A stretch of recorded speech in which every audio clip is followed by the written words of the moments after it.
Ladies and gentlemen, it is On the Shelf episode 2. Can it get any worse for Epic League? Squid CS is here with the answers. What's up, my man? I am. I don't think I've got any of the answers. I don't think it can get any worse than this, Darian. It's a very bad situation. Welcome, everybody. It is a very bad situation that we welcome you into. That, in fact, all of the members of the Shelf up there had some part to play, or not to play, as it were, for actually more than half of the members up there. We'll get to them. We'll talk about them all, but obviously the first thing we have to say is this is obviously only the second episode of the show, but we've already seen a trend in that the guy in the frame is the same guy that was in the last one. It's the same company, Squid. They're in the frame for 2 whole episodes in a row. How do they manage this? Explain this. If we keep on doing the show like this, it'll feel too much like By the Numbers, where we talk about the same thing every single episode, the same corruption that never stops. Doesn't matter how many thousands of people call it out on Reddit, on Twitter, on podcasts, on the actual casters of the tournament calling it out. Yeah. It doesn't matter. They won't change. They won't stop. Well, it's funny you mention actual casters of the tournament, because in Epic League's case, obviously, I had Vu on recently for another episode of ELO Heaven. He was on that broadcast for, I think, it was at least a briefly series, right? Yeah. So yeah, he was on, and he himself said, like, yeah, they paid me pretty well. Also, they fucking suck and everything they do. Is like, I mean, I'm not putting words in his mouth. You can go watch the episode if you're curious on his thoughts. We have a whole timestamped section for that. But it is funny to me that this is where everything's come to. And obviously the casters themselves, maybe some of them haven't gone and done the Vu move where they say it publicly, but certainly casters have communicated with Richard Lewis, with investigative journalists throughout the space, and given them their piece, explained their side of the story. But I'm getting the feeling that this whole CIS thing is not playing well to a Western audience. I'm getting the feeling that people just don't care that much, because obviously when we first put out the first episode of the show, we tried to go for the bombastic, we'll say clickbait title, even though that's not really clickbait in the same sense. But, you know, we came up with some maths, mostly your work, obviously, and you showed your notes and all that stuff. You explained everything. And of course, we knew it would probably just get analyzed to death by all of the Reddit mathematicians. What we didn't know is that they were going to say, oh, because you're saying that this looks really suspicious, and because at least I believe it's so easy to run away with the conclusion that, yeah, this probably was some fucking bracket manipulation. Again, you have to set aside the context of the entire industry of esports. You have to set aside all that context and ignore that, and ignore the previous reportage that you and I have both done about other TOs doing essentially bracket resets and rigging and stuff. You have to ignore all of those elements and say oh yeah, none of that happened. We're just assessing this case in a vacuum, and that's apparently a reasonable thing to do. No, I mean, the reason why I was so adamant that it was very likely that there was some fuckery happening here is because there wasn't even an as heavy conflict of interest. It was a similar style, but not to the same degree. Seemingly, anyway, not to the same degree of action had been taken with obviously Relog Media, Pekka on the board. We made fun of him in the previous episode as well, and I highlighted that case. Yeah. I mean, I highlighted that particular case of the fact that this guy he's the GM of the FPX, CS, and Valorant divisions, and he's also on the board of Relog, and I know for a fact that the guy's team got a favorable seed, whether it was an order that came on from down high or it was just somebody trying to help out their homie. I don't know the details on that front. All I know is that there was a favorable seed happening. So when it's just happened and it's a similar case, and this one looks even fucking worse, it looks more pervasive. It looks more like something did happen. The defensive argument there is 1 in 48 or whatever the chance ends up being. It's not necessarily that unlikely in the grand scheme of things. You run enough tournaments, that's going to happen. The problem is it happened to the team where there was a conflict of interest, and everybody skipped past that point and said, well, because you're saying there was definitely some fuckery here, you're wrong. Which we never said. We never fucking said that. I did say I believed that it was, but I obviously, we both said the same thing, that we can't prove it based off of this evidence. Yes. We might have said that 5 times, that this isn't conclusive proof. Yes, there's evidence laid out. I think we said it at the start, middle, and end of that segment where we're talking about this whole Virtus Pro bracket. Yeah. We prefaced it perfectly. Maybe the Reddit title wasn't absolutely perfectly designed. But at the end of the day, the piece was entirely accurate. It has been signal boosted by some of the most reputable journalists in this whole space. So getting shat on by a couple of pretty dumb Redditors doesn't really shake my cage too much. No. And the whole reason I even bring it up to begin with is just to clear the air regarding the topic, because I feel like when somebody does bring up theoretically like what would be from the outside considered a reasonable like counter argument, we could say, or clarification, your request for clarification, you do owe it to people to explain that, to follow up if you did make a mistake, or to clarify where you think you didn't make a mistake. So there's that. Here's the thing. These people do not care about the maths. They don't care. They didn't even read the whole post. They didn't look into any of the investigation themselves. They saw the title and instantly started typing away on their keyboards in all caps. That's what these people do. They don't do any research whatsoever. Esports doesn't have a bent towards corruption most of the time. It has a bent towards laziness, and that doesn't just sit within the Reddit comment threads. It sits within the actual organizations who are running these RMR tournaments supposedly as well. Yeah. I find that pretty disgusting, to be honest. That Reddit thread was actually removed in the end due to so many downvotes, because obviously when a bunch of people start getting on a bandwagon, never fucking stops, does it? So sure.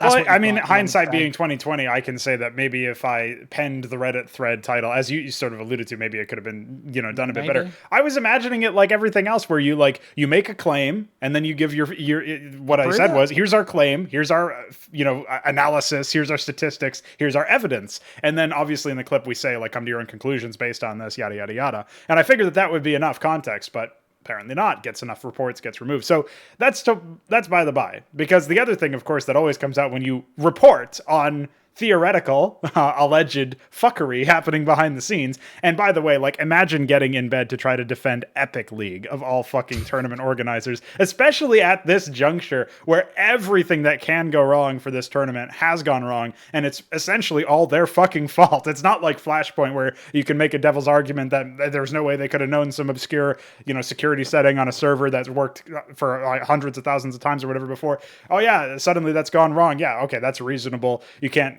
always suspect that, and they still got dragged through the mud anyway. In this case, Epic League, like, it seems like people are offended because you're bringing it up to them because they just don't even want to engage with the topic, which goes back to what I said earlier about like people just, this story doesn't go very well over with a Western audience, which maybe that's what they were counting on. But either way, that aside, I did want to specifically highlight the fact that we are trying to, literally the whole point of this show is that it is going to be niche. It is going to be talking about just the fuckery that's going on in the industry. And my immortal joke, what I perceive to be an immortal joke, I'll prophesize it and say it's probably not going to die anytime soon, is that the only time we'll have a short show is when there's essentially when pigs fly, right? When there's no drama in the esports industry, when there's no scandals. No show. We'll close down the show. Yeah. That's my promise to everybody out there. We will stop doing this show when the industry is no longer corrupt. It's totally fine. By the way, people didn't just not care about this drama to the same extent they cared about Flashpoint. They didn't care about the tournament. You saw the viewing figures. Oh, yeah, I think the most viewed match was 30,000 viewers. And this is the two best teams in the world. You've got NaVi and Gambit. You've got Virtus.pro and Gambit. Some of the best teams, not just in the region, but in the world, playing on this event. English stream, most of the time, had sub 10,000 viewers. This was probably one of the most sad tournaments I've ever seen. We can't accuse him of viewbotting because he certainly didn't. Nobody watched the fucking tournament. Yeah, not even the bots, and maybe not even the bettors. As a brief aside, a last little mention of the Flashpoint situation before we dive into what has been revealed since our previous show about Epic League. Fuck every fan who said this ruling is so ridiculous and I can't understand. Flashpoint, Trashpoint, never get an RMR again. Fuck all of you. You all watched that rematch. That was the most fucking viewed match in the whole tournament, including grand finals. You pieces of shit. You literally just said you gave them all of the fucking statistics they would need to sell a sponsor because you couldn't stick to your fucking principles. What are principles anyway, right? It's just drama. I gotta click the drama view. I gotta get the dramas up there. Jesus Christ. Anyway, that triggered me when I saw that was the most viewed match. Yet at the same time, the whole tournament has just been like dragged through the mud, reputation gone, lost all respect. I can't believe Thorin ran this shit tournament. By the way, he hasn't been working for them for a while. But don't let that distract you. Hey, Thorin, you fucking asshole! I can't believe you rode this. Yeah. By the way, we're also going to watch that. That's going to be the highest viewed content on your whole broadcast. Did you have any thoughts on that, or was that just felt like the sweetener on top of this shit Sunday, as it were? No, not really. That's the least surprising statistic of all time, to be perfectly honest. There was so much hype over that rematch. I certainly watched it. It was one of the few matches that I got to watch through the other projects that we're doing during the duration of that tournament. I don't think I watched any other match in its absolute entirety. I caught snippets. That's the one that I really had my eyes on because, wow, if there's anything that's going to happen that's massively notable in this tournament, it is going to be right now, even more than the grand final, where it does feel like the stakes of these RMR events are kind of incredibly small with the way that the Valve have kind of scaled these points. Remember, the first RMR event, you get relatively few points, thankfully, as per how they've turned out, compared to the later tournaments, compared to even the Star Ladder RMR that's coming up. I'm excited to see who the next tournament organizers. As far as Valve are concerned, I'm not massively... I don't really know what to think. Star Ladder seems like an improvement, honestly. Like, obviously, we don't have the same sorts of conflict of interest. Star Ladder have a checkered past at running CSGO tournaments, to say the least, and I wouldn't say treatment of talent, but at least payment of talent. That's been an issue for their own major in the past. So let's hope that they do a good job this time. Let's hope indeed. Now, okay, we've talked about all of that opening stuff. Now we can really sink our teeth into Epic League. So obviously there's a bit of a, if the fans at home haven't caught on, there is a bit of a formula to the shelf up there. The one in the frame is what we target first after we're done with our quote-unquote petty grievances segment, yada yada, and then we go from left to right. So that should give you a bit of a figure out, help you figure out what's going to be coming next based on what we're talking about now. Obviously, Epic League making a second appearance in as many shows in that frame means that they've really fucked up. And what did they do to fuck up, Squid? Well, I could tell you, but I think maybe you could even do the honors yourself. I mean, I know you've got a couple of things to say about the stuff that was revealed to us after our previous show, which, remember, guys, the main thing we focused on there was the conflict of interest between ES Force holding VP as well as Epic League. Now we're going to be talking about basically everything else that transpired since then. So does anything immediately jump out at you that you want to target first? And that's the hardest thing, by the way, about this tournament is you can't pinpoint one thing that went wrong because it was seemingly absolutely everything. I don't know if anything went right during this whole tournament. It seemed like complete under preparation. They were totally out of their depth running this event. No idea why, because this same company have run majors in Dota 2, Valve regulated events before, some of the biggest events in previous years. By the way, still with the same conflict of interest. If you're going to ignore a different company, if you're going to ignore this drama, you cannot ignore the fact that this has happened before. Virtus.pro were invited to Epicenter tournaments before, the least ranked team, the lowest ranked team in the tournament back in 2015, 2016, 2017, where they were knocked out in the wildcard qualifier. Revamped roster gets invited straight away to the Epicenter tournament. Is this a sponsorship obligation that this has to be in the tour? We don't know. We have no idea. And that's why you cannot have conflicts of interest. You cannot have tournament organizers owning the teams that their tournaments are playing in. You can't have two teams owned by the same entity playing in the same tournament. And this is, if not an even bigger conflict of interest. Monte Cristo within Flashpoint was told, right, you have to dissociate yourself from all of the admin decisions because FPX is a member team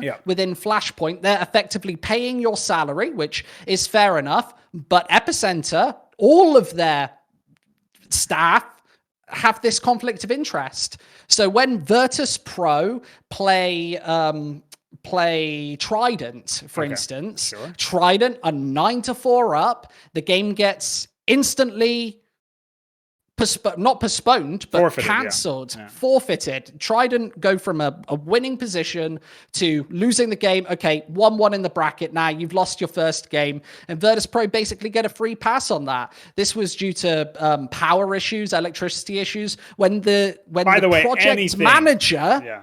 The project manager of ES Force put a statement out just a few days before saying that the NIP Anonymo game should have been rescheduled at the very start of the match. That there was an absolute precedent to reschedule. They shouldn't have ever played the match in the first place. The admin should have given them the choice. But when it's his team on the receiving end, when they can just get the win just like that, not even against a good team, against the team that Virtus.pro should and probably would very easily beat, why is it not postponed? That is a good question. For any Russian speakers, that is on your screen, and we'll have a link to a translation in the show notes in the description. But essentially this is the statement from that guy, that ES Force man, that Mark Averberg individual. So you were referencing him earlier. He did say that the match should have been postponed, and that should have been the first matter of course. That should have been the way that this issue was resolved between NIP and Anonymo, because of technical issues that theoretically at the time were because of the team, not because of the TO. So it's actually one-to-one. It couldn't have been more fucking perfect, could it? You couldn't get the project manager, someone in a senior position, undermining the position that they later take, which favors their own team. It couldn't be more beautiful.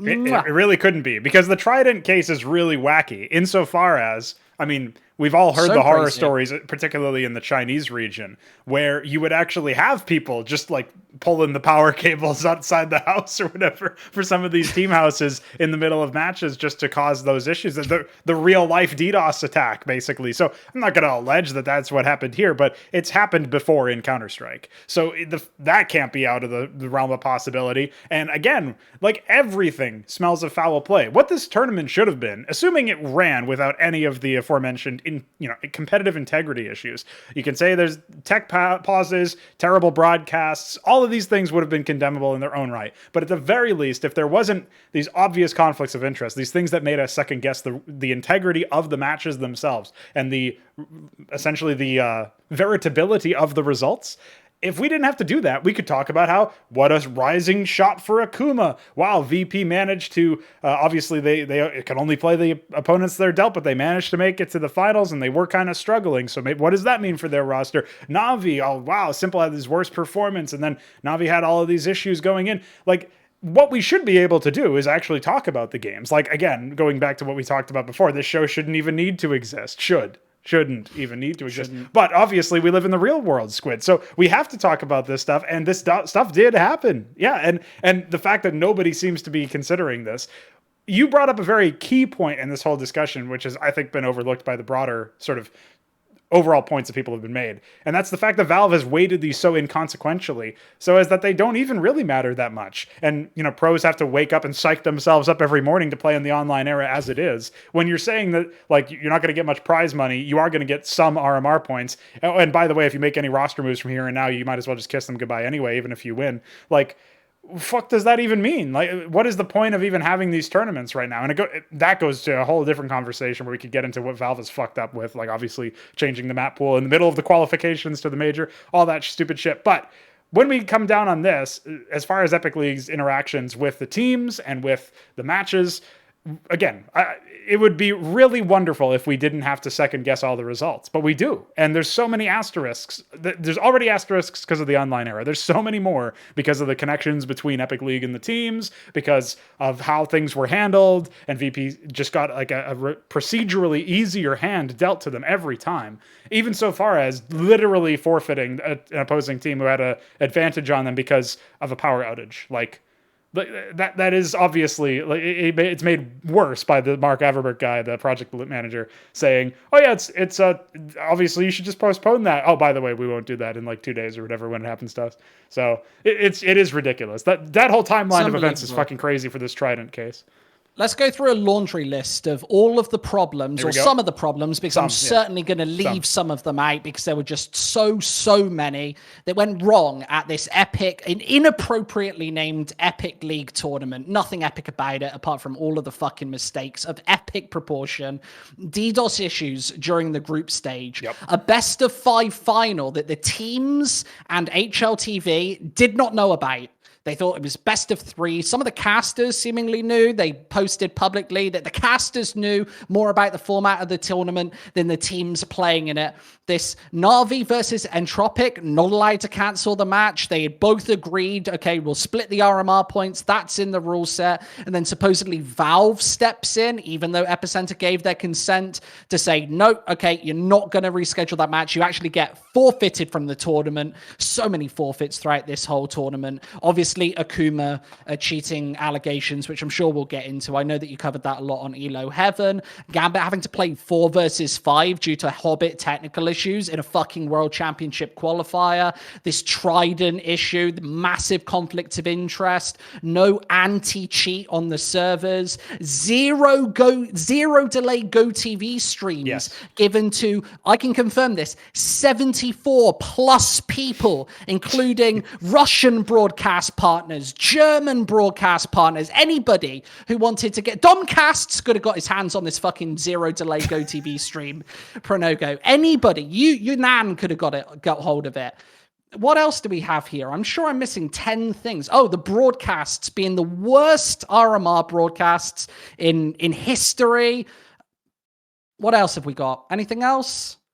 That's a pretty comprehensive list for now, and I'm sure some stuff will come to us. But one of the things that really gets me is how confused the conversation has been about the essentially the details of that Entropiq NaVi sort of 5th place decider match, right? So apparently in the rule set, there's this thing where obviously, you can just choose to.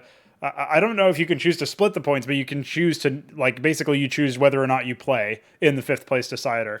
You can abstain from it, except for if the result of the 5th place decider could change who gets invited to the next RMR, which would have been the case for Akuma, funnily enough, where Akuma would have been denied a slot, I believe, if Entropiq beat NaVi, which didn't end up happening. So because they split the points... Or maybe it was only if they split the points. I think they found the only way to deny Akuma a slot, which was splitting the points 50-50. I'm not 100% sure on that, though. It is such a fucking mess. And that's where it's like the vigilante justice, because obviously Valve's never going to step in, and this Epicenter TO is just asleep at the wheel, obviously. That might as well just be driving headless. So the only bit of justice we could have possibly got here was denied by Valve. The problem is, you can't have the teams themselves organizing, the result of the tournament or their particular placing in the tournament with a gentleman's agreement, because, that's like when there was this somewhat famous case, now it's massively dated, in League of Legends, where a team decided that they would just settle who's going to win by playing an ARAM match, which is essentially just a very casual 10-minute game mode that nobody plays seriously, and there's not even a ranked ladder. So that would be like playing a best of one on Ancient. Yeah, exactly. That would have been playing a best of one on Ancient and having that be a consistent element of your broadcast. ESL, what the fuck? And so it would have been like that. It would have been and a little more legit commentary would have been, or comparison would have been, saying that you were playing a max rounds 12 on a hostage map or some shit, or casual server or something, let's deathmatch to see who wins. And then obviously they just split the prize money between them 50-50. The players at that point are just playing God with the format. So you can't have that happen. Certainly not in CSGO either. That would have been the extra layer. The fact that it happened at all, and that Epic League announced oh, by the way, the teams have agreed and given their consent, so we will allow that. I don't know if you can even make that announcement. Surely not. Surely you just try to resolve, after everything that happened, you try to resolve that one behind closed doors instead of announcing it. The problem is what Epicenter apparently did fuck up was that they never announced to the teams that there was a potential mandatory 5th place decider match, because the previous CIS tournaments had 5th place decider matches, but maybe they weren't mandatory based on the rules or whatever, because obviously that changes. That's conditional. So they didn't make that clear in their announcement. They didn't say, if we have a 5th place decider that is mandatory, this is when it will be played on this day, schedule it accordingly. And Entropiq had to play 3 best of 3s in one day in order to potentially, assuming if they won all 3 of them or at least won the last one, that's what would have been the 5th place decider because of the way that the scheduling worked out. Yeah, and that thank is you ridiculous. Relog Media for that as well, because they had back-to-back Relog Media games, and then they had to play that RMR tournament. So we know from talking to many teams behind the scenes that Relog do not let you reschedule games, even if it's at 8 a.m. and you've got a late game the previous night. There is no way to reschedule any of these games. It's basically, okay, forfeit, and then there's a whole kind of penalty system behind that, where if you don't show up for a match, you'll get prize money deducted. Yep. Maybe your places in future tournaments will be ripped away. I don't think many of these teams actually care about the fines levied out, because most of them are $500 to, I think, $5,000 are some of the heftier fines. I might have got that detail wrong. I'm not 100% sure on the numbers. It's not going to be massive. It won't even be like the fines that Vitality got handed for the stream sniping. It won't even be that. No. It won't be anything near that. However, losing your spot in future Relog tournaments, if you're a tier 2, tier 3 team, lots of tier 3, tier 4 teams play in these tournaments, that's a massive opportunity, lifeline for you ripped away. So you better get up at 7 o'clock in the morning to get ready for your match. Otherwise, you might never get invited to any of these again. That's the sort of power that a lot of these tournament organizers actually hold against not just the casters, as we found out over the last couple of months with this Kieran situation, who we'll talk about later as well. Thanks very much. In fact, no, we won't. We'll talk about him another day. But we're working on that one. We're working on that. Yeah, sure. Future content. That's a teaser for a future episode. But also against the teams as well. So it's such a sad situation where teams who are literally putting this product together in the first place, because let's be honest, not much work actually goes into putting together this Relog grid series of products whatsoever. Sure. It is one admin and very a producer, a producer who's working 12+ hour days, multiple games a lot of the times, stuff. Just like, you know, like doing EDC, like Dota 2 or whatever the fuck, you know what I mean? Like, yeah, that producer's feeling like Entropiq at the end of an RMR event. Exactly. It's pretty disgusting. Yeah. So you've obviously got all of these conflicts of interest here. But yeah, back to the Epicenter stuff. It's very bad. You know, this argument feels so messy because there was just so much wrong. Let's say just that listing it's like off the number of things, right? Just listing off the number of things. I mean, assuming you can corroborate that each individual one happened, at that point, like, just the sheer number has to be like, all right, like, I can't defend you. Like, no attorney's going to take this case. See you later. Don't run another CSGO event again, please. I saw it like on By the Numbers. Richard Lewis said, like, don't strip their license. I think you do. I think you fucking strip their license. Maybe, like, definitely what he said was don't allow them to run another RMR event. They definitely can't do that. But I don't think they should be running another event in the fucking game. Like, any conflict of interest of that level, I still think this is something that should have been held against Flashpoint. And that's something that nobody picked up on. The fact that FPX was participating in the RMR and they were a partner team and they paid the tournament organizer as a partner team. Like, that organization did that. So obviously that's a situation where there's a embedded conflict of interest. Monty was right to recuse himself. Valve was right to request that. The fact that there was nothing comparable happened in this Epic League tournament is a sham. Just underscores how much of a sham it actually was. I wanted to elaborate on a point that you made there very briefly about like the whole Relog dominating the scene at the tier 2, tier 3 level or whatever. The reason why people are going to be like, well, if they don't care about the money, because it's not really that great prize money, it's serviceable, but it's not like massive prize money a lot of the time.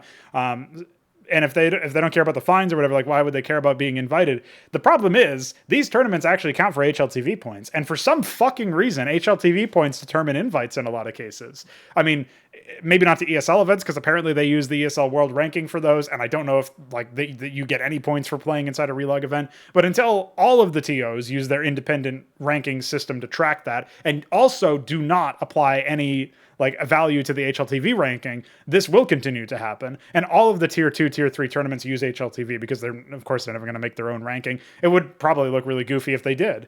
But if you're going to be going off of the HLTV ranking instead of essentially having an expert analyst or a pool of analysts, a council of elders, so to speak, to drum up some sort of reasonable seeding for all of the teams at your event or whatever, or to determine invites based on that, then yeah, obviously that's a perpetual cycle. You know, you got to go to these tournaments to get HLTV points, so you can get invited to more tournaments to get more HLTV points. Yeah. That's just how it goes, unfortunately, for a lot of these tier 2 teams. Yeah, and this is something that's been communicated to us by so many of the most notable teams in this tournament that we need to play in this league. Otherwise, if we don't play in it, we will lose our HLTV ranking. So we are absolutely forced to. And if we get if we didn't have to play in these Relog Media tournaments, we wouldn't. We just play in ESL tournaments, but we do not get the invites. So we've got to work hard here. So hopefully we get out of these leagues. And that's something that we heard time and time again. Even publicly, Mighty Max from Endpoint said that numerous times. Obviously, he's notorious for complaining about the top 30 thing or top 20 thing or whatever. But even beyond, like, he has talked about this exact problem for the tier 2 scene, and that they are so dependent on HLTV points that matters more to them than prize money a lot of the time, because they can get by on scraps money-wise, but if they don't have the points, they can't even play. Like, they literally can't play at anything. So, and that's the wildest thing. When we were investigating Kieran for this story for Deserto a little while ago, back in March, we actually had people come over and defend him and say, okay, right, he's done these good things as well, and maybe this isn't entirely accurate, or maybe this is a little bit harsh or hard. Maybe we should tailor that down. When we were talking to teams about Relog Media and gritty sports practices, nobody would defend them. Nobody would go out of their way. These teams whose incomes and spots in the whole HLTV circuit rely on this business, nobody would come out and defend them, even though all of the chips are in Relog's favor in this specific argument. All of the teams should be defending them. This is their income. Nobody would. Not a single person I've seen from any team. Not a team. Single team manager, not a single player, not a single CEO of any of these organizations. Every single time. There's no goodwill. There's no goodwill from Relog. Yeah. If we could leave this tournament right now and still run our business, we would. And when we get to the next level of CS, we will. Yeah. Well, I mean, it's one of those things where it's like, why you're not going to see Gambit in any more of these tournaments, obviously. And maybe that's an extreme example because they are contractually obligated to take part in 6 of these Relog tournaments this year. Even still. Overall this year, yeah. Because I think they've already done 3 or 4, right? I think they've only done 1. I'm not sure if they. I'm not sure if they even they played in a lot of these Relog tournaments last year. However, that might be what I'm conflating. I think they might have even played one in January. I'm not really sure how that's going to work out. To be perfectly honest, do these contracts lock you in a hard fashion? Because it was something when I privately spoke to Relog about casting talent. It's something that they should actually do, lock casters into a longer term contract and try and grow their brands. Right, try and make content with these specific commentators and say, okay, right, we're going to pay you maybe an elevated amount, so a slightly higher amount, but we'll lock you in for the whole year. And in this time, we're going to grow your brand. Not even exclusivity, soft exclusivity, perhaps, when we want you to work at this specific time. Okay, right, we're working an ESL event this weekend. Okay, right, we'll give you that week off or whatnot and have a bit of flexibility there, but have this brand growing exercise where we've got so many tournaments. Let's get our casters to actually make interesting content. Unfortunately, the 2 only newsworthy things that have happened in the whole lifespan of Relog Media and Grid was probably the Domcasts video that actually did make the news and the Kieran Cullinan story, which absolutely burst out of all proportions, neither of which have they responded to. Yeah, I don't know if we'll ever get a public comment. I'm now going to drink from the biggest water bottle of all time in your honor. Thank you very much. Yes. If you don't know, there is this building inside joke that I just drink water all the time. In fact, I added something to the Twitch channel where if you earn enough points, you can make me take a sip of water. And I will say that somebody redeemed that during an Elo Heaven broadcast, and I was already out of water. So I had to fake sip water because he did that. So shout out to that man, because that was funny. And nobody knows. That's pretty sad. And that is more evidence that you do drink maybe too much water. If there was ever proof that somebody could drink too much water, it will be you. We need to do. I do it all on camera, so it's fine. Yeah, sure. They could document it over the time if they need to figure out exactly how much. So okay, sure. If we had to, we got some right now in the chat. We got 3 sips, 4 sips. They're counting them out. Rattle them off, boy. Let's go, Hotwire. What's up, dude? You're gonna have to say something because I got a sip. No, we're just going to watch you. We're just going to watch you sip this whole thing. You've got 7, 8 to do. Vucius goes now giving it a go as well. He's watching. Yeah, all of this, yeah, a lot. He's got a lot of channel Shit. points. Fuck, why did I make it so slow? I only did 5. How many you got, dude? You need to put the chat in slow mode, I'm sure. How do we stop this? He's gone for at least 10 Yeah, you got to count off. I've done 6 so far. How many do I have to do? I don't think we'll ever count this off. We'll have to go back to the action replay for this one. There's a lot of sips. It's still going.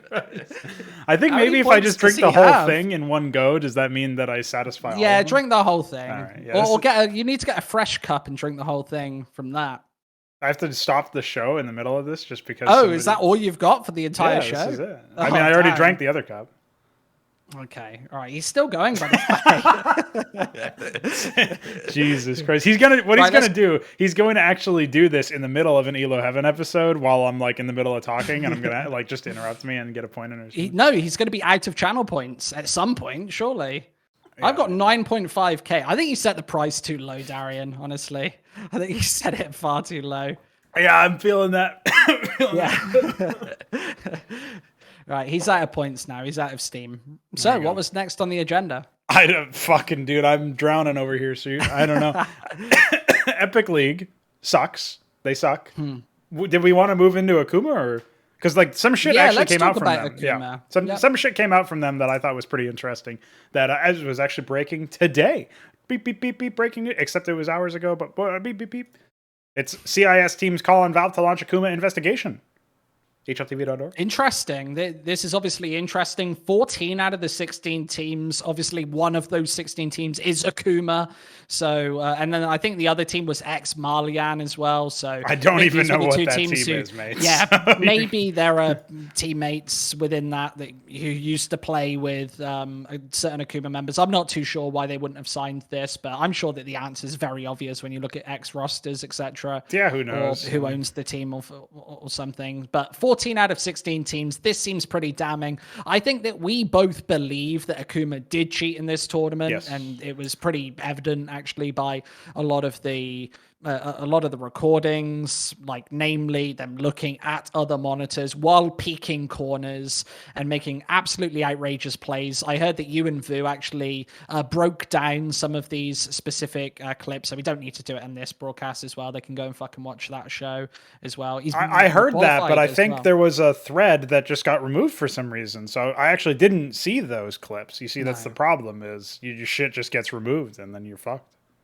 Yeah, we've got to find out where that is. I'm not too sure either. But this is obviously an interesting story. And now the conclusion of this, obviously the conclusion hasn't come out yet, is going to be that Valve ignores these 14 teams and we get no further news about this. And basically we forget about this story for life and absolutely nothing is done about it. So we don't know that that's the case, but secretly inside, we're absolutely sure that that's what's going to happen here.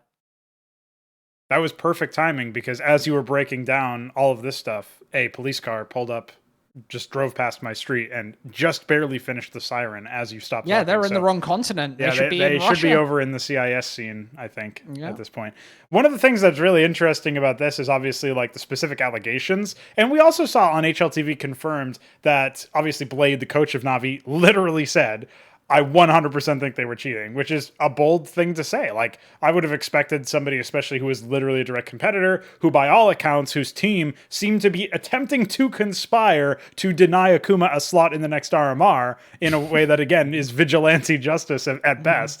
The most, positive way you could read into that. I'm kind of surprised he just run out and said it. I guess Russia really is just built different, huh? So they definitely had their work cut out for them if Akuma want to fire back in this scene. It seems like they've made quite a number of enemies here. And I wonder also, like, the other layer to this is how much of this is like a sort of circling the wagon style deal where you have obviously NaVi, VP, Gambit to a lesser extent because they won the series against Akuma. Theoretically, these teams were being placed, they faced off against Akuma and lost, like obviously VP and NaVi being the chief ones. And those are two of the biggest names.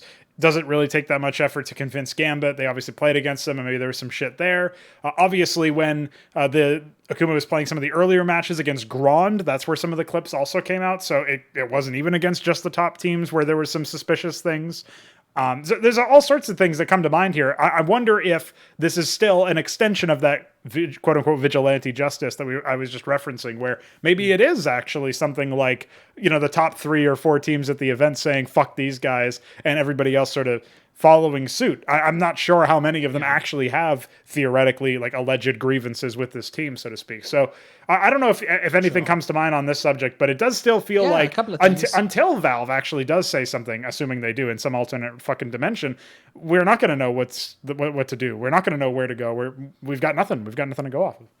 Yeah, well, let's compare this to kind of cheating situations in the past. So you've got people calling out ROPS, people calling out JW, Flusher in the past, even the Kaylee incident, who was actually VAC banned. You had nowhere near as much uniform opinion, everybody at the same time agreeing. People don't even call out Kaylee for cheating in specific tournaments in the past. Obviously, you had, I think, Chris J say recently Kaylee was 100% cheating at this LAN tournament. It might have been DreamHack Stockholm or a certain one, but this doesn't break the news. When you had accusations against JW and ROPS in the past, you would have certain select professionals calling them out, yes, on Twitter, on stream, just as a joke. You wouldn't have 14 out of 16, what's this, about 90% of the teams in the tournament actually calling them out. But it's okay, because RESF, Epicenter, basically, them and Epicenter have conducted and finished an investigation already. As of 4 days ago,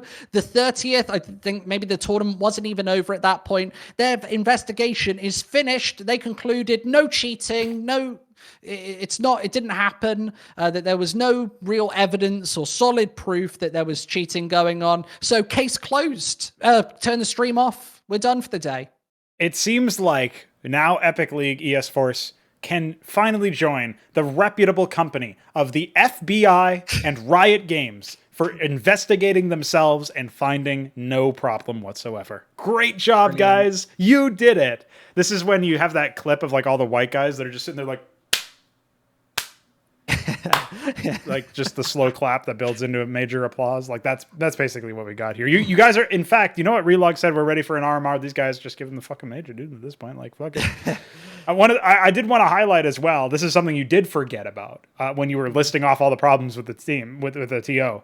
According to the statement, the tournament organizers did not record the team's communications, which is a measure that the organizations believe to be the norm for every big tournament. Also, I think the other one was like FP smaller VODs or whatever. tournaments as well. Yeah. Literally, some of the smallest, like UCC, C-tier tournaments record TeamSpeak communications. And VODs, right? And they force the players to record their own first-person demos, which apparently were not here in this tournament either. So, like, those are 2 extra layers of, we'll say, competitive integrity, like protections that were not followed or enforced here. And the other thing too was like the webcams that obviously are one of the only reasons we have any suspicious evidence against Akuma to begin with.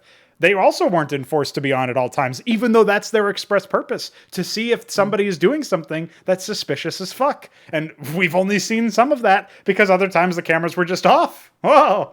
Oh, crazy. I heard a guy killed himself in jail while under surveillance by the FBI because the cameras went off. So, fuck, man. It can happen anywhere. Yeah, no, that guy just died under non-suspicious circumstances. He didn't kill himself. Sorry, I fucked up the joke. Did not kill himself, that was totally legit. Much like Akuma. This is the saddest. This is so sad. The worst time. Apart from a major being, and at the worst time, remember, when CSGO esports is declining, the viewership outside of the tier 1 level, and how will we know if the viewership is stable or unstable? Because if your viewership ever slightly goes to pot, you are just going to view bot these streams anyway. Yeah, this was the simple tweet, right? Where which I nicely for karma posted to Reddit. No anti-cheat, no TeamSpeak recording, no replays, no info about future matches. The point that I touched on earlier that we haven't really talked about very much is 74 plus random people could get access to live GOTV feeds that had absolutely zero delay. So if you're wondering, by any fucking chance, how they would have cheated, how would you ever cheat in a professional tournament? obviously this is the way, and you can share your screen, you can show the radar, you can show the whole fucking screen if you want through Discord, through probably 100 different applications. And because Epicenter very suspiciously aren't running any kind of protective measures whatsoever, there's almost no way that we'll ever find out unless they were stupid enough to actually log onto the GOTV server under their own IP address, which I very much doubt. I know that a lot of these people are complete idiots, but I don't imagine that would have happened. We basically need a confession. We need a leak of information, the same way that like the whole Lena TSM shit happened way back in League of Legends, if you recall that, where they, in order to prove the collusion and conflict of interest was literally acted upon or was happening, it was a risk. They basically had to leak themselves, which they did, which was quite nice. Unfortunately, I don't think that these guys will do the same thing. It does bring us to another topic entirely, which is breached by obviously the Bubsky tweet that we've got queued up here that I'll throw on screen now. Oh, by the way, I do have one other grievance to talk about. Not grievance, but casters were literally being hired on the morning of the event to cast an RMR event. No notice whatsoever. Oh, who can anybody out there? Can anybody cast this RMR fucking World Championship event?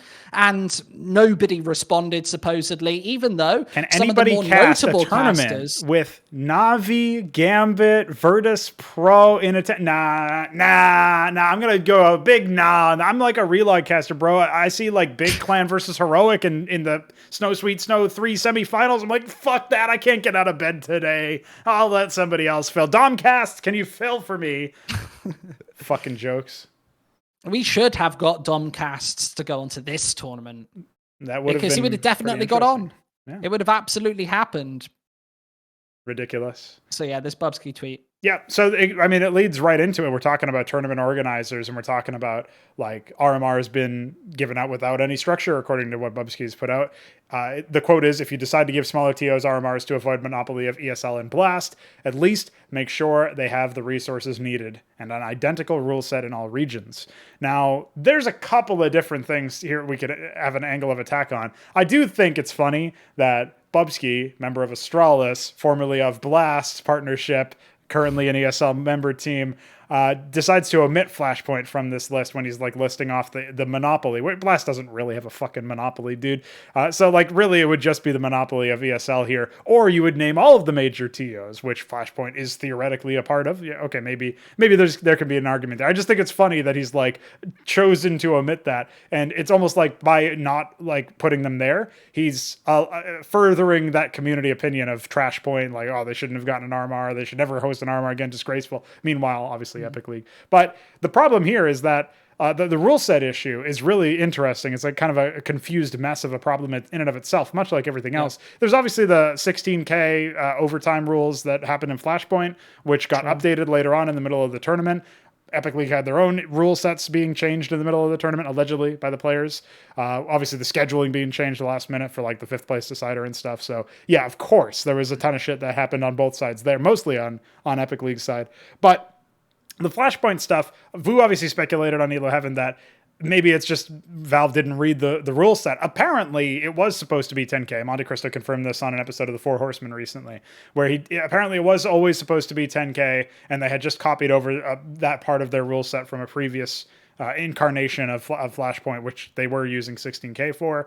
And that was something where he just said that was their fault, basically. So I guess that wasn't theoretically approved by Valve, but still somehow they had to read it was in the rule book, and Valve, in theory, had to consult the rule book. So I still think there's something to what Vu said where they probably should have actually read the fucking rule book, but maybe it was just like, maybe it wasn't there. I don't know all the details for that. It is very easy to kind of look over this point as well. If you are an admin, tournament organizer, should never happen. Don't get me wrong. There you go.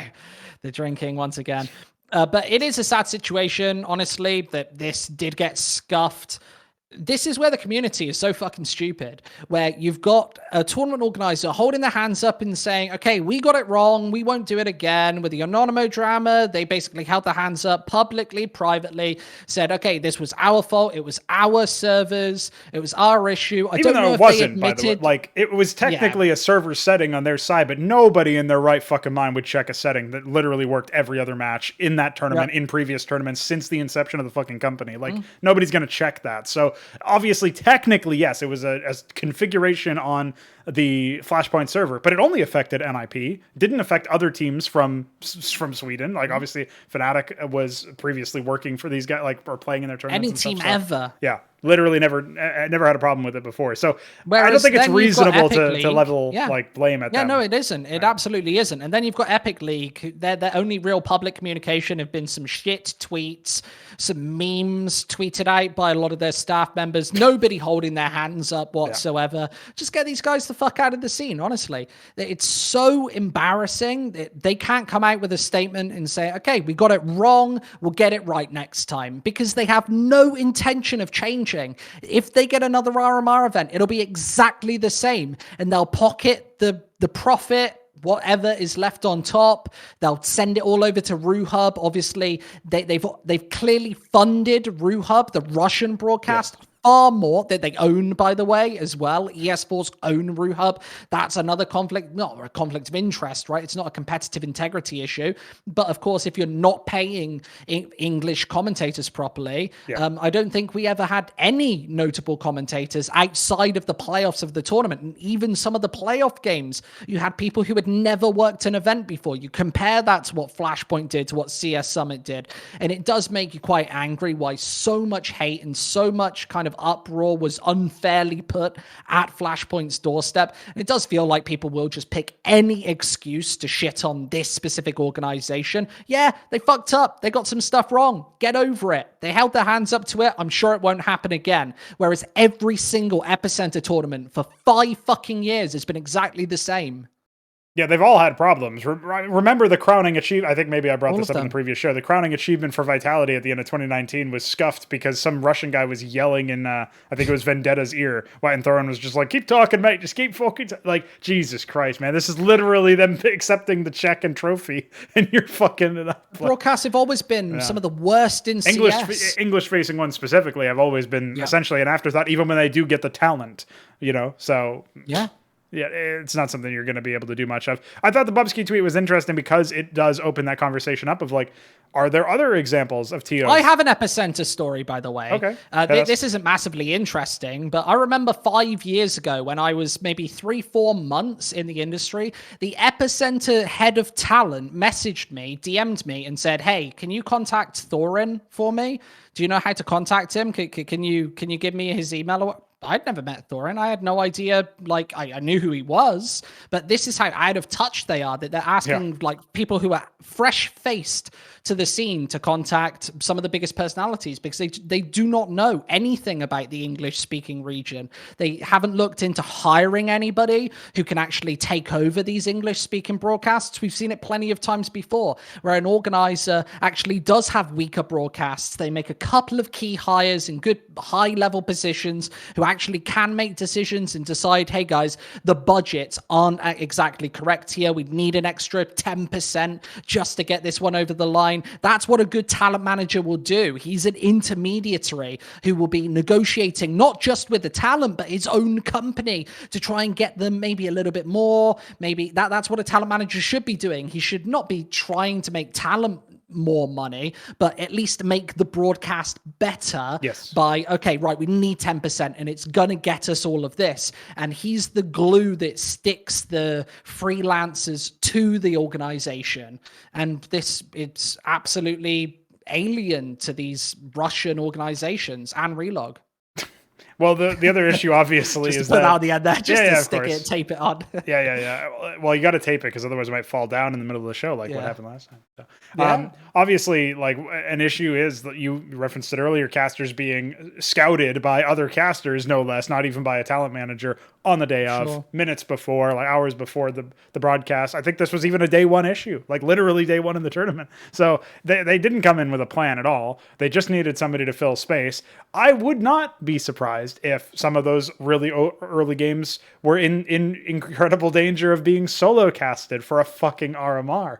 Maybe it even happened. I don't know. I didn't watch those, so I can't say. But like, I guarantee you, I mean, I know some of them were in danger of being soloed because of the fact that they were literally looking for people minutes before in some of these games. So like, if that doesn't underscore it enough in terms of them just not caring about the English side of the broadcast, okay, well, you can say it's fine to care more about the Russian broadcast. But at what point does it become like malicious incompetence? At what point are you literally like ruining the fucking scene? Yeah, way before this point, way before we got here, where we have the absolute bare minimum, like less than the bare minimum, no HUD.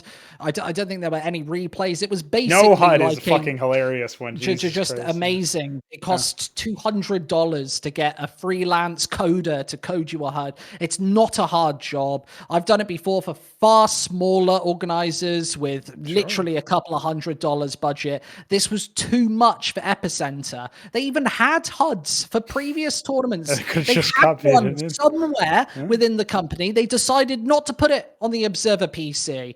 Of course, Yumi's in the chat. They obviously fell foul to one of the epic blunders of the. I was going to say, sometimes they don't even have anything from the end game on the broadcast, Squid. Like, it's not just that they don't have a HUD. They don't even have the fucking game sometimes. No game. I will say, genius move from Yumi. Obviously, the context behind this is at halftime, they switch back to the caster cameras, and they don't get back to the game for about 5+ minutes. Yumi has to hold up the caster for this game, has to hold his camera to the mini-map to show the viewers. I thought it was a screen capture, but yeah, whatever the fuck it was hilarious that he had to do that. Or that. I'm not sure. I assume he had to hold the camera up to look at the mini-map to show the viewers, the very few viewers, sadly, who was doing what actually on the server. This is actually a next level smart move. I do appreciate him for that. At least we had the mini-map. Yeah, low-key memeing on Epic as well. If you're not going to show them the game, I will. What I would have liked to see is if they were somehow able to have like the whole screen capture of the whole game in one of those tiny fucking cameras. That would have been funny. Like the aspect ratio wouldn't have even worked, but that would have been. I would have tried that, man. I'm not saying that Yumi didn't think quickly, but that would have been fucking hilarious if you just have this tiny game and then Tea Time's just like, oh, I wonder what's gonna happen here. And then you make you make Tea Time cast from that too. You can't cast from the full screen one. You have to cast for that fucking stream delay. Fucking everything. Just come on, man. Yeah, this was exceptionally poor. But I'm done talking about these guys. Sure, get them out. Get them out. You know what? Basically, Epic League are buffoons. That's your segue. There you go. There you go. So keep talking. We do indeed have a bit of a set piece here, ladies and gentlemen. At Squid CS has came prepared, and we are now going to do a new segment on the shelf. It is epic. It's called the Buffoon Wall. We'll switch over to this particular scene, and we'll get to see what's going on. So give us a moment. I will. Was that 10 seconds? I said that was going to be a dirty transition of about 10 seconds in length. So there's only dirty, baby. There's only dirty on. There's only dirty. So we've obviously got this week's first buffoons. Epic League. They obviously had to go somewhere on our Buffoon Wall. This is pretty self-explanatory. I don't really need to explain the concept. Over there, we've got a reasonable guy / company, I guess. Maybe I'll permanent marker that correction on. A bit of a buffoon, a complete buffoon, or where Epic League will go. Where do we think? We think Mightiest Buffoon? Or complete buffoon. I'm wondering if Mightiest Buffoon is too powerful for them, because Mighty obviously is like a. We'll just do complete. Right, we'll put them somewhere in the middle. Yeah, there you go. We'll put them somewhere in the middle. And the justification was the last 30 minutes that we just spoke about. Yep. Next, we obviously have Akuma. So Akuma, I would say they have to go somewhere on this wall outside of Reasonable Guy, obviously, because they did cheat in an RMR event. But the reason why they're buffoons is not actually for cheating. It's because they couldn't even think of an excuse as to why their demos looked so sketchy. They were incredibly. They couldn't even think of anything. I think didn't they come up with some excuse, Darian? Yes. Didn't they come up with something? They had a whole like segment where they responded to all the clips and allegations, and then they said at the end of it, it didn't work out anyway. One of the funniest things was Sergez, one of the guys who had the most clips, said that he took down his second monitor as like a joke, and then took a screenshot or a photo of his whole setup. Ridiculous. Complete buffoons. Complete buffoons. Okay, so now we'll go to some of the people who called me out on Twitter. Okay, here we go. We love this. This is Petty Grievances Part 2. This is. With a buffoon wall. I do have X Warrior. Okay. Who I think we've covered him over the last couple of weeks. We did call him out. He said that he knew that Domcast was me, but didn't tell anybody about it. We've got to cover last week's buffoons, because obviously we didn't do the buffoon wall last week. So we've got to cover those people as well. Yes. So where do you think he goes on the wall? I'll let you pick. Okay, I think a bit of a buffoon. I think I'm leaning towards a bit of a buffoon. I will take. By the way, this is petty. This is petty, of course. Yeah, this is petty. I will take. We are taking chat requests or chat advice or chat votes as well. By the way, so what does chat think? I'm going to say somewhere between a bit of a buffoon and complete buffoon. The problem is the fact that the problem is him trying to act like he knew it the whole time when only one guy. Buffoonery. Yeah, only one guy ever knew, and it was your dog actually. So. Yeah, my dog barked profusely at Domcasts because something wasn't up. So somebody that you mentioned last week that we might disagree with, Retro, needs to go somewhere on the wall. I believe at the bottom of my heart that Retro is a reasonable guy. Okay. And what is your argument for that? I just think he's a reasonable guy. I think that we have to give him a pass for this once. And maybe we can move him up the buffoon wall if he does call you out on Twitter again. Okay, we'll say that Retro is on thin, reasonable guy ice. I can agree with that. Okay. The first reasonable guy. Yeah. The first reasonable guy we have on the buffoon wall. There we go. I put him just to the right of reasonable guy. On the wall. What did you do to get this? I'm not going to tell you. This is technical magic. Okay. So the next one is we're not getting employed again, by the way. Here we go. Here we go. Was the EDC, Darian, because we needed to talk about this today. Of course, this is related to the Akuma incident. Akuma, who were banned by Parimatch. Yes. All of the odds, Parimatch no odds, as we always say. Parimatch refunded the bets on the Akuma versus Virtus Pro, Akuma versus NaVi games. Yeah. Guess who EDC just invited to their tournament? Sponsored by Parimatch. Is it Marlian? No, it's Akuma. Oh, shit. Complete buffoons. Complete buffoonery. Get him out of there. And the next one was, the last one, in fact, is somebody that you've not seen before, Sneaky Beaky TV, who I think is a bit of a buffoon. Wait, I don't even know this guy. What's the content? I didn't even get it on Twitter. He called me out on Twitter. He's a bit of a buffoon. That's it. That's the segment. Okay. Wait, hold on. Where's everybody else? Oh, are we not doing some of the other people? We're missing some. No, this is just today. This is just today. This is just a sec. We'll go back to the buffoon. I'll keep it there for months. Okay, sure. We'll go back every episode, and if we've got any suggestions, if you've got some suggestions, Darian, you message me, and we can retrospectively add people to the buffoon wall. I think buffoon wall is top content. I think it's honestly that's probably some of the best content we have. So this is where it currently stands. Yeah. Okay, and we'll get back to that in future weeks. Maybe not every week. I think we might do it every couple of episodes. Have every week, to be honest, but we'll see. We'll see how it goes. We might have to tweet a little bit more often so we get more buffoons, but we'll see how it goes. Yeah, okay. Sure. So that was the buffoon wall. That was the new segment here on the shelf. Check it out. So now we get to talk about, obviously we touched on Akuma there pretty heavily in that buffoon wall, and they are complete buffoons. So we can briefly touch on them, and then I'll segue into the CSPA. And there you go. So Akuma. They cheated, apparently, allegedly, according to some people in a video game. Obviously, I think we covered enough about like the specifics around it, them being really goofy. But at this point, with the story coming out that everybody's against them, they are probably fucked. And maybe the last tournament they play in is EDC. You never know. You guys might have to tune into EDC Season 4 and not be a better or a botter in order to watch the last professional matches Akuma plays. And I say not be a better because obviously you can't bet on their matches. They'll just get fucking... Obviously, the reason why we call this out, and I will just say this behind the scenes, is I went to the top brass at EDC and said, okay, there's this conflict here, not conflict of interest, but there's this conflict here where your own sponsor has returned bets. Maybe you should do something about this. We got directed to different people, and then the guy that we were directed to didn't respond, so they go on the wall. They do go on the wall. You know, what's really funny is like, I told you this when I realized that we like theoretically, if they just keep getting invited and we end up casting some of these things, I'm just going to go right out and be like, Parimatch, no odds on Akuma games. That's my fucking sponsor plug. I'll just be like, yeah, make sure you guys aren't betting on this match, by the way. Whatever, just drop that in there in the middle of it, because like fuck it, like this is ridiculous. So you gotta at least lean into how ridiculous it is. And even if you are it's casting absolutely the crazy. It's crazy. Yeah. I think their problem-solving skills is probably some of the worst I've ever seen in esports, and it's a pretty low bar to start with.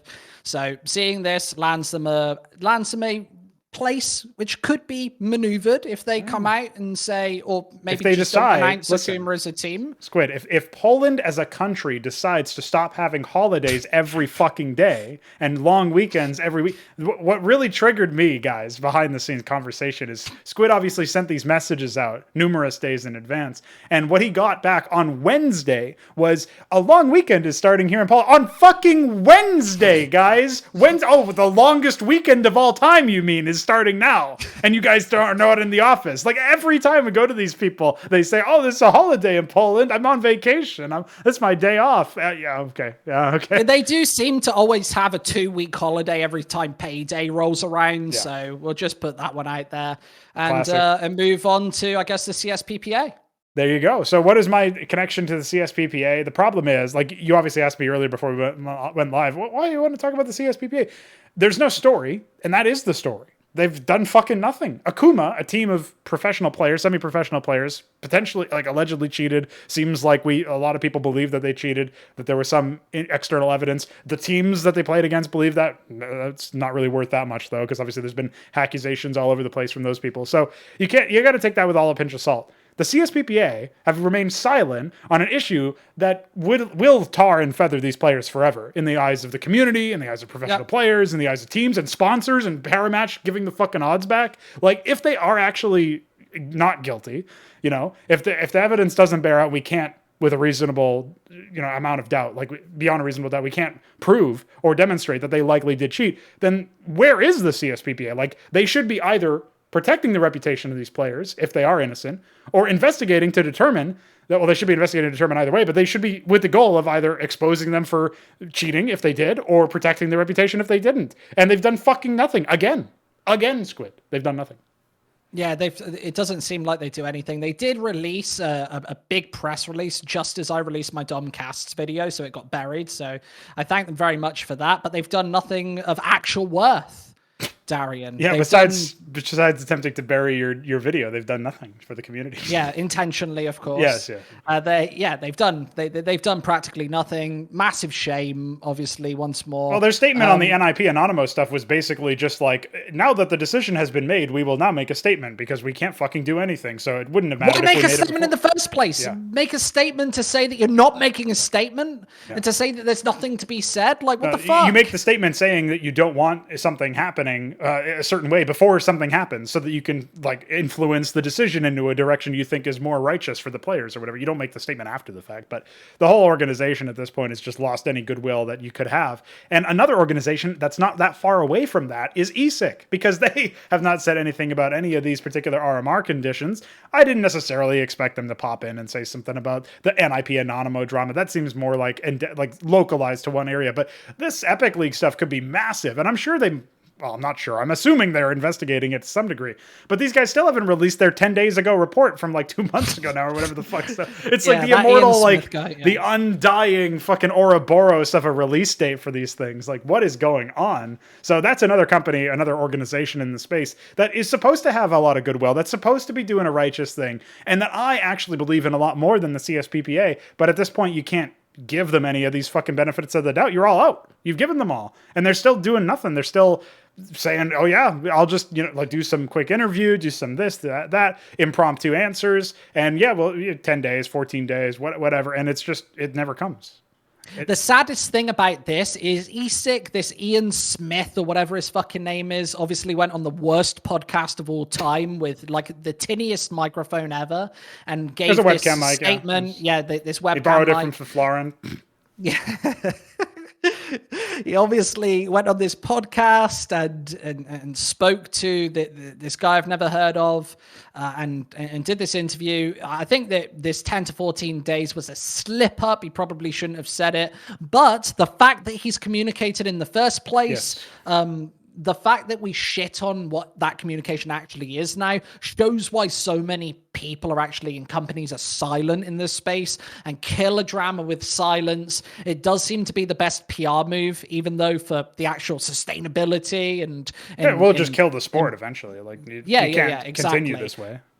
No, you absolutely can't. Sometimes you do have to come out and just give the public apology. You cannot kill every single drama with silence. Yep. And the fact that we don't have this running kind of commentary from ESIC is understandable. They're dealing out serious punishments for very serious actual crimes. And of course, they've got the actual authorities stepping in, at least in America, but I would probably guess in Europe and obviously in Australia as well. You've got two different continents where you've got the police involved investigating some of these crimes. And I don't think people take that seriously enough that players will be doing time inside for some of these match fixing offenses. And this will happen. Like, these people will serve fairly lengthy prison sentences for fraud.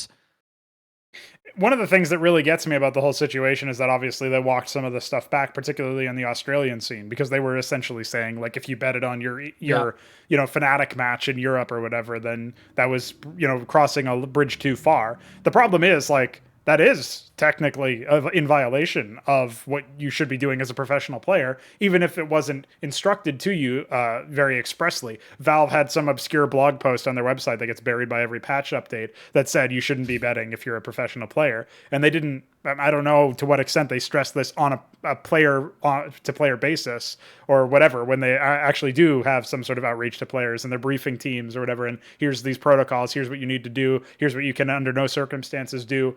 It was in that rule set, no matter how obscure it is. And when you're found to have breached that rule set, you can't really plead ignorance in the same way. Like, if I drive around without a seatbelt on, I can't just say didn't know it was a law, even if it is in some obscure section for the sake of argument, even though obviously that's a common It's not that obscure. Yeah. Every single caster, even at the shittiest like CIS RMR level casters, they know that they shouldn't be betting on games because theoretically you could have insider information. You might know, okay, right, these couple of players are ill today. It does give you privileged information. If you do cast these tournaments, and especially if you play in these tournaments, of course, if you play in any CSGO tournament, you shouldn't be betting at any level. It happens in football. You get way more serious punishments for doing even this. At the if you're a professional, level. If you're a top level professional and you bet on a Division 3 game, you're going to be banned either for life or for a very, very long time for betting on that game. Because you could literally influence the match. You could, and having players bet in the first place and say, I was just betting, it was just a little bit of fun. Play on a poker site, play on a roulette site. You don't need to bet on CSGO matches. You're not supposed to. Everybody knows it. I know that Valve haven't had like door-to-door fucking salesmen going around saying, you do realize that you're not allowed to bet on this match, don't you? Yes, Mr. Valve. Yes, I'm not allowed to bet. This doesn't happen. But this blog post, everybody in the industry knows, whether you're a commentator, a host, a player, a team manager, a CEO, anybody. If you work in the industry, you should not be betting on matches. If you do, even cunts like Stronglegs have been banned for life, seemingly, by ESEA for betting on shit tier matches that he was casting either on ESEA's broadcast or in an open IP fashion. Now playing for Renegades, of course, who don't give a fuck about integrity, literally an IGL of a team. He shouldn't be in the Valorant scene whatsoever. Not a Valorant podcast, though, so we'll cover him another time. Maybe he can go on the Buffoon Wall at some point, but we'll cover him another day. There are so many of these sorts of conflicts of interest, but it's very clear, very apparent that you shouldn't be betting if you're an industry insider. And this is where we go from ESIC to Valve, obviously, the last member of our shelf, is the fact that they've done fucking nothing, just like the CSPPA, seemingly from the outside, just like ESIC. You know what I mean? Like, at this point, their tournaments, the RMRs that are the qualification for their world championship, for their game, have been allowed to run amok and fall apart before our very eyes. And the fact that, like, obviously Epic League sending out that tweet after their grand finals, which was a disaster best of 5 that people thought was a best of 3 until the morning of, and obviously all that shit happened. They send out a tweet after their grand finals because of their rescheduled 5th place decider match saying, "The Epic League RMR is over. Peace emoji." Fuck you. Just fuck you forever for that one, dude. Like, I still can't believe, obviously, my tweet when Parimatch sent out their apology packages to the people who got fucked over by Akuma. I was like, can I get a refund for my time watching this tournament fall apart before my very eyes? That's precisely what was happening for this tournament. Of course, I should send Epicenter an invoice for my time, not just for watching some of these matches, but for doing this podcast and giving them free advertising. I'm going to send them the average caster rate as my invoice, about 60 euros compared to the hundreds and hundreds being paid by every other RMR event.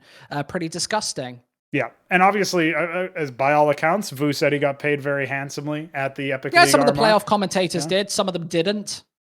Yeah, well, that's kind of the problem, is that they clearly had the budget if they wanted a higher level caster, if they needed somebody to fill in for a second, they had the budget to actually deploy. I don't think you're right, to be honest. I think that this like multi-million dollar organizer doesn't have the budget to pay casters an extra 100 euros to actually flatten out the rates and actually make them fair. I don't think they have the money.